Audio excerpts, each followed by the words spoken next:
Hello, my plant people. I do hope that you're having a wonderful day, and I hope this message finds you well. Today, I'm going to be starting a few seeds. These are seeds that's going to be in my fall garden out here in North Texas. And the seeds that we're going to be planting today are going to be Bloomsdale spinach, tennis ball lettuce,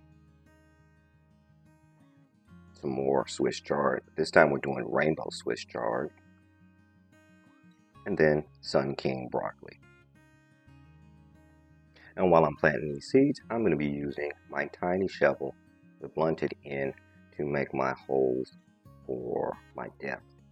Now, specifically when we're talking about the Bloomsdale spinach, we want to go about 1/4 inch in our seed starting soil.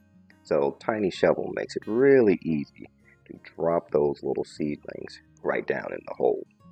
You may notice that I'm putting 2 seeds in each hole, because let's face it, in the world of gardening, it's a numbers game.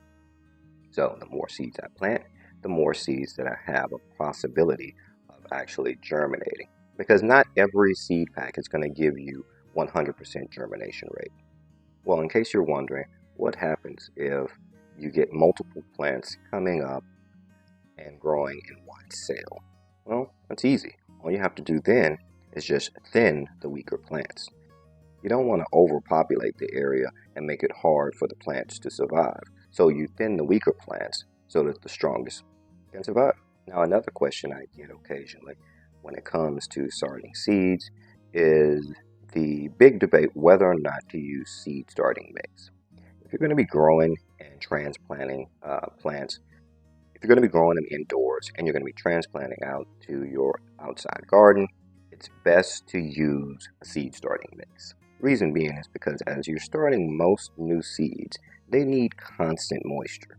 So if you are using just regular potting soil or gardening soil, which I don't recommend, you're going to get an influx of mushrooms that are going to grow in your soil, and you're going to get a plethora of fungus gnats. Because you see, at this stage, all we're truly looking for is just warmth and moisture.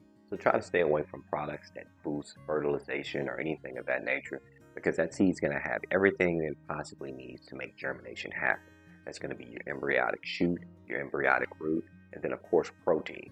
The only thing you're actually applying is the conditions which are necessary for it to grow. And so now that we've got all our seeds planted, you can see in the soil here that I got some moisture so we can create that humid environment. Now I'm going to be moving them down to my little incubation chamber.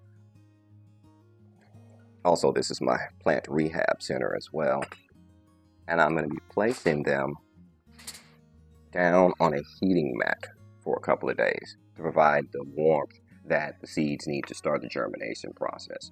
Notice I haven't put them in the direct light yet, but that will come once we actually start getting germination. And so far, for the rest of our cool weather crops, looks like we have some iceberg coming in, and then this is a extra leftover pink hybrid tomato. I might have to gift that to someone because I don't need any more tomatoes. Oh look, Chinese amaranth is coming up.